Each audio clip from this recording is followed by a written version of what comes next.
अधिकार संघर्ष समिति के सभी पदाधिकारीगण, जाति बिरादरी, व्यापार संघ, टैक्सी रेडी के मेरे साथियों, सभी मीडिया के मेरे बंधु, मेरे पार्टी के मेरे साथी, भारतीय जनता पार्टी के कार्यकर्ता, कोटपुतली परिवार के सभी मेरे साथी जो आज यहाँ पर मौजूद हैं या आपके माध्यम से जो इस कार्यक्रम को अभी सुन रहे हैं या बाद में इसके बारे में पढ़ेंगे या सुनेंगे, उन सबको सबसे पहले तो मेरा बहुत बहुत प्रणाम, मेरा बहुत बहुत नमस्कार आप सबको।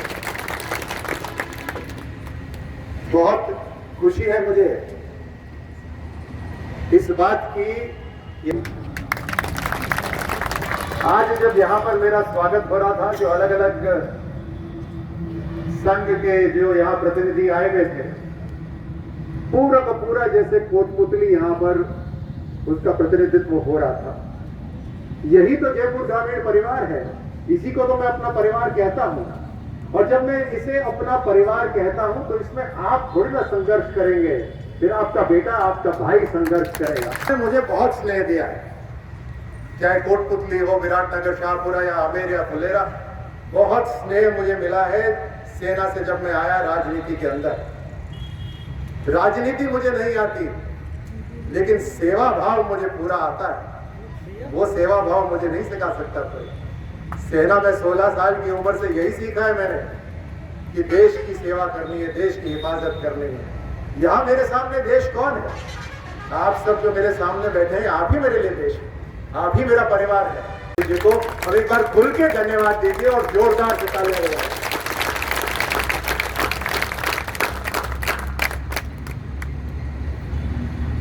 कभी ऐसा मौका नहीं जाता जब मेरे मन में ये बात नहीं उठ रही हो कि कैसे ना कैसे मैं अपने परिवार के लिए कुछ करूं, कुछ ऐसा करूं जिसकी जरूरत है, कुछ ऐसा करूं जिससे मेरे आने वाली जो पीढ़ी है उसको आगे बढ़ने के लिए एक मंच मिले और मजबूती से आगे बढ़े। मैं अपने हर भाषण में यह बात कहता हूं कि हम सब मेहनत करते हैं, किसके लिए करते हैं? अपने बच्चों के लिए करते हैं, अपने आने वाली पीढ़ी के लिए मेहनत करते हैं। और हमने जो साहस हो सहा, लेकिन कम से कम हम ऐसा तो कुछ करके जाएं कि हमारे बच्चे और आने वाली पीढ़ी आसान से एक अच्छी जिंदगी जी पाए। ये मेरी हमेशा कोशिश रहती है। और जब आज का जो विषय है उसकी जब बात हुई, जब पूरनमल जी मेरे पास आए तो मैंने पूरनमल जी को यही बोला जैसे उन्होंने यहां बोला था। मैंने कहा आप भी फौजी हो, मैं भी फौजी हूं, तो फौजी फौजी बात करें। तो उन्होंने कहा हाँ जरूर कर। मैंने कहा तो जाइए, निश्चिंत होकर जाइए, यहाँ पुलिया बनेगा। और ये मैंने अपने बलबूते पर नहीं कहा, ये मैंने इस विश्वास से कहा कि आज मैं जिस पार्टी का एक कार्यकर्ता हूं, उसका जो लीडर है वो जन जन के लिए मिटने को तैयार हो जाता है। तो ऐसे व्यक्ति के पास जब मैं कोई समस्या लेकर जाऊंगा तो उसका समाधान 100% होगा। और यकीन था मुझे, उस यकीन के बलबूते पे मैंने बोला कि जाइए, यहां पर पुलिया जरूर बनेगा। अपने क्षेत्र में जब कभी कोई धरना होता है तो कष्ट मुझे होता है, क्योंकि धरना तो तब होना चाहिए जब कोई सुनने वाला ना हो। तो मैंने पूरन जी को यही बोला, मेरे अपने साथियों को, मैंने सबको यही बोला। मैंने कहा देर हो सकती है लेकिन दरवाजा बंद नहीं हो सकता। और देर भी इसलिए, सुनिए मेरी बात, कितने तहसील है पूरे देश के अंदर? कम से कम लाख से ऊपर होंगे। लेकिन सबसे पहले राष्ट्रीय राजमार्ग यहाँ पर, उसके बाद लगातार यहाँ पिछले कार्यकाल के अंदर 13 फ्लाईओवर कंप्लीट हुए हैं इस राष्ट्रीय राजमार्ग के ऊपर, दिल्ली जयपुर के बीच में। लेकिन योजना में ये नहीं था। आप मेरी बात ध्यान से सुन रहे हैं ना? जो योजना में फ्लाईओवर थे वो 13 फ्लाईओवर पिछले कार्यकाल में कंप्लीट हुए, क्योंकि एक कंडीशन थी, जो कंपनी थी उसके साथ सरकार की एक कंडीशन थी कि जब तक पहले बनाई हुई योजना पूरी नहीं होगी तब तक कोई नया काम नहीं शुरू होगा। तो सबसे पहले वो पूरे 13 फ्लाईओवर कंप्लीट हुए। अब कोटपुतली तो परिवार है, अब आप बोले तो मैं परिवार के रूप में बात कर रहा हूं तो खुल के बात करूं मैं इधर, आया ना। तो 2014 में जो सब्जी मंडी बनी, 2014 में बनी सब्जी मंडी, उससे पहले नहीं थी। सब्जी मंडी कब बनी थी? 2014 में बनी थी, उससे पहले बनी थी। बीडीएम अस्पताल जो 2014 में बना था, नहीं, वो भी पहले बना था। तो परिवार के रूप में हमें ये सोचना चाहिए कि जिन लोगों को यहां जिम्मेदारी दी थी, जो जनप्रतिनिधि बनाए थे हमारे हिफाजत करने के लिए, जैसे रमाकांत जी ने यहां पर आकर अपनी कविता पढ़ी, उसकी जो पहली वाली पंक्ति में याद दिला रहा हूं कि क्या उन्हें पता नहीं था कि यहां पर सब्जी मंडी है? क्या सब्जी मंडी में ट्रक नहीं आते? सब्जी मंडी में क्या सब्जियां हेलीकॉप्टर से आती हैं? एक साधारण बच्चा भी बता सकता है कि सब्जी मंडी में हर रोज सुबह ट्रक आएंगे और ट्रक जाएंगे। क्या राष्ट्रीय राजमार्ग से उस सब्जी मंडी में जाने का रास्ता नहीं होना चाहिए था क्या, जब योजना बनी? बीडीएम अस्पताल 2014 से पहले से था। क्या बीमार व्यक्ति हेलीकॉप्टर से अंदर जाएगा? बीडीएम अस्पताल के सामने पुलिया उतार दिया, सब्जी मंडी के सामने पुलिया उतार दिया। एक स्टेट हाईवे आ रहा बानसूर से, उसको जाने का कोई रास्ता नहीं। ऐसी योजना बन सकती है क्या? और ऐसी योजना बनाने वालों का जो इंटरेस्ट था, जो स्वार्थ था, वो खुद का था या जनता का था? ये सवाल मेरे भाइयों, ये सवाल मैं पूछ के ही रहूंगा, क्योंकि मैं सीना सामने करके गोली के लिए भी खड़ा होता हूं और अपने भाइयों के लिए भी खड़ा होता हूं कि काम करना है तो पूरी तरह करना है। अब ये कमी उस समय रही और उस कमी से कितने घरों के चिराग खत्म हो गए। पूतली कट, पूरा का पूरा कोटपुतली इधर से उधर जाता है। आप सोचिए कि हाईवे के ऊपर एक चौराहा बना हुआ है, हाईवे के ऊपर तो स्पीड ब्रेकर तक अलाउ नहीं होता, लेकिन पूरे हाईवे पे चौराहा बना है। अब कोटपुतली वाले इधर से उधर कैसे जा सकते हैं? कोई रास्ता नहीं। मैंने पुलिस वालों से पूछा, 2017 से लेकर 2021 तक पूतली और ये वाला बानसूर कट के ऊपर 35 लोगों का देहांत हुआ। 35 घरों के अंदर जो कमाने वाले थे वो चिराग खत्म हो गए। और जब मैं उनके घर जाता था, मेरी आंख उठती नहीं थी, शर्म से नीचे रहती थी मेरी आंख की। इनको मैं क्या जवाब दूं कि मेरे जैसा जो व्यक्ति था, जो पहले जनप्रतिनिधि यहां पर होते थे या सरकार थी, उन्होंने क्या काम करा? ऐसे ऐसे परिवार थे। और मेरे को याद है, मेरे साथियों बताएंगे, घर के अंदर कोई और कमाने वाला नहीं था। बहनें शायद अंधी थी, भाई अंधे थे, एक अकेला व्यक्ति था कमाने वाला, उसके या 500 कट के ऊपर डेथ हो गई उसकी। मैं संघर्ष कमेटी के सारे सदस्यों को, मेरे परिवार के रूप में जो उन्होंने इस मुद्दे को ज्वलंत रखा, जगा के रखा, मैं आपको धन्यवाद देता हूं। लेकिन साथ में मैं कोटपुतली को यह भी बतलाना चाहता हूं कि एक अनुशासित सैनिक के रूप में आपके लिए दिन रात काम करने वाले भारतीय जनता पार्टी के मेरे साथी लगातार इस मुद्दे को मुझे याद दिलाते रहते थे कि ये काम हमें करना ही है। मैं गडकरी जी को धन्यवाद देना चाहता हूं। मैं मोदी जी के सभी मंत्रियों को धन्यवाद देना चाहता हूं कि कैसे मंत्री बनाए हैं प्रधानमंत्री जी ने, जो ना कहना नहीं जानते। उनके पास जाओ और जाकर अगर समस्या ऐसी है कि जो सामाजिक समस्या है, जिसका समाधान होना चाहिए, उनके दिल के दरवाजे और उनके जो फाइलें वो तुरंत खुल जाती हैं और काम होता है। तो धन्यवाद देता हूं आज प्रधानमंत्री मोदी जी को। गडकरी जी के पास में गया, उन्होंने आपने उनके भाषण में सुना होगा, उन्होंने मेरा नाम अलग से लेकर कहा कि बार बार मुझे तंग करता था।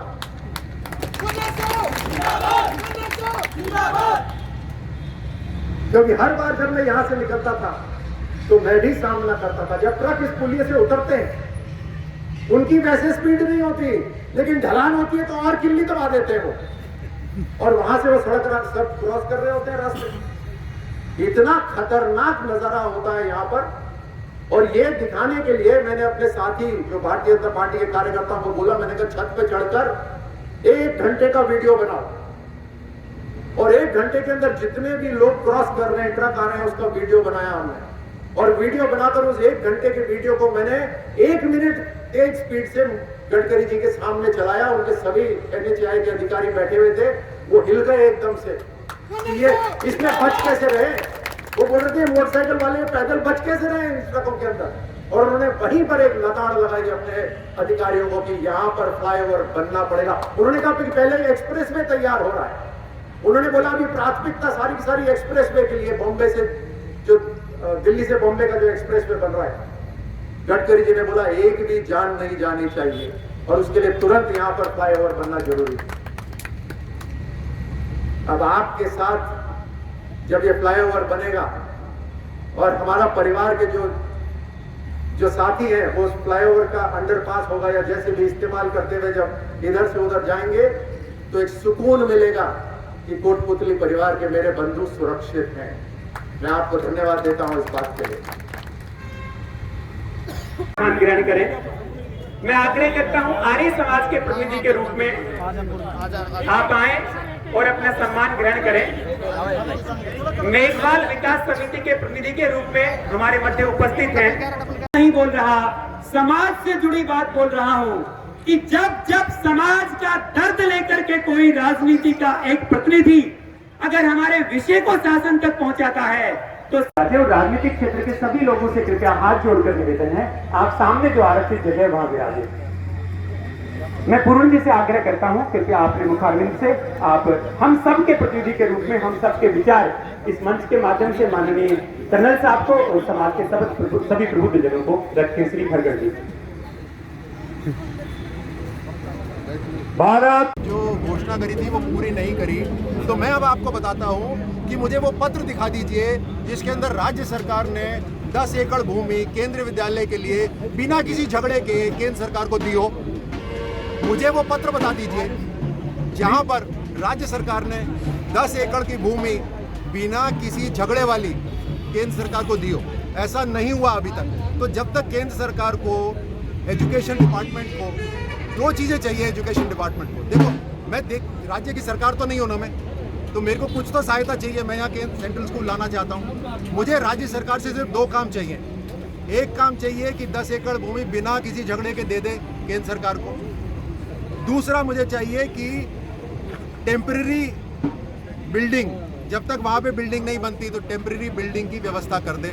ये 2 काम अगर राज्य सरकार कर देगी तो केंद्रीय विद्यालय मैं खुलवा दूंगा यहाँ पर। अब मैं राज्य सरकार हूँ नहीं, तो ये काम आप करके दिखाइए। मेरी तरफ से पूरा काम हुआ है। पहले जो बालिका कॉलेज को अलॉट थी बिल्डिंग, उसके लिए खुद भी गई थी, उसमें तैयारी भी हो गई थी। उसमें मैंने 20 लाख होने वाला था, उसमें मैंने 20 लाख रुपए भी लगा दिए। लेकिन वो जो जमीन जिसके ऊपर बिल्डिंग बननी है वो जमीन ही नहीं है।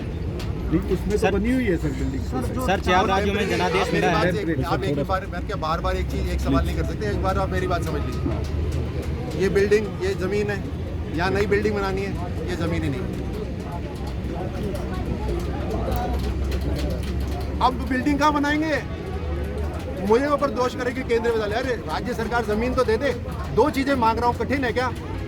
राज्य सरकार के लिए कठिन चीज मांग रहा हूँ क्या? कोटपुतली के मैं बोल रहा हूँ कि सेंट्रल स्कूल केंद्र से मैंने बात कर ली है, सेंट्रल स्कूल खुलेगा। मेरे को 10 एकड़ की भूमि तो दीजिए बिना झगड़े वाली। आपके तो मंत्री हैं यहाँ पर, दिलवा देना। और दूसरी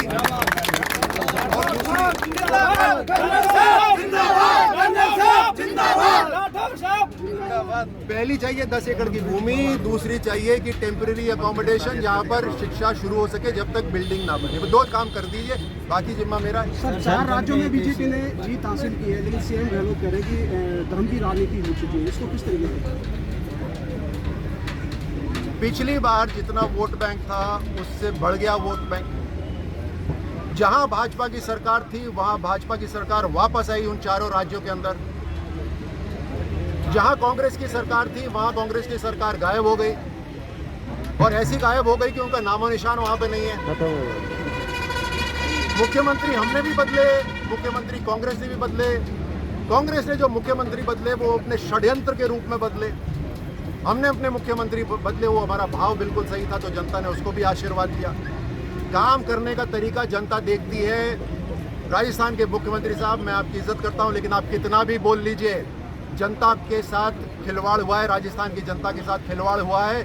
लगातार यहाँ पर जो घटनाएं हो रही है, अप्रिय घटनाएं हो रही हैं, जनता की सेवा नहीं हो रही, कोई योजना जमीन तक नहीं पहुँच रही और उसका खामियाजा कांग्रेस को राजस्थान में भी भुगतना पड़ेगा। सर, आपके वक्तव्य से जुड़ा एक सवाल है कि धरना जब लगता है जब कोई सुनने वाला ना हो, और अभी हाल ही में पता लग रहा है कि जिला बने ना बने कोटपुतली, लेकिन यहाँ के सारे जो सरकारी ऑफिसेज हैं वो पर्टिकुलर पनियाला क्षेत्र में ले जाए जा रहे हैं, जबकि शहर की आवाम इस बात से दुखी है कि फिर शहर में बच क्या जाता है। इसे लेकर आप क्योंकि कांग्रेस के काम करने का तरीका है किसी भी चीज़ को पहले तो अटकाना, फिर भटकाना, फिर लटका देना।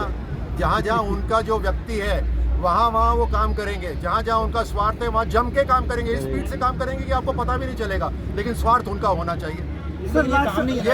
ये कांग्रेस का काम करने का तरीका है। सर एक लास्ट सवाल है। शांति धारीवाल कहते हैं कि मर्दों का प्रदेश है, आप एक राष्ट्रीय प्रवक्ता है, उसके नाते क्या कहेंगे? देखिए, उसके ऊपर मैंने ट्वीट भी करा था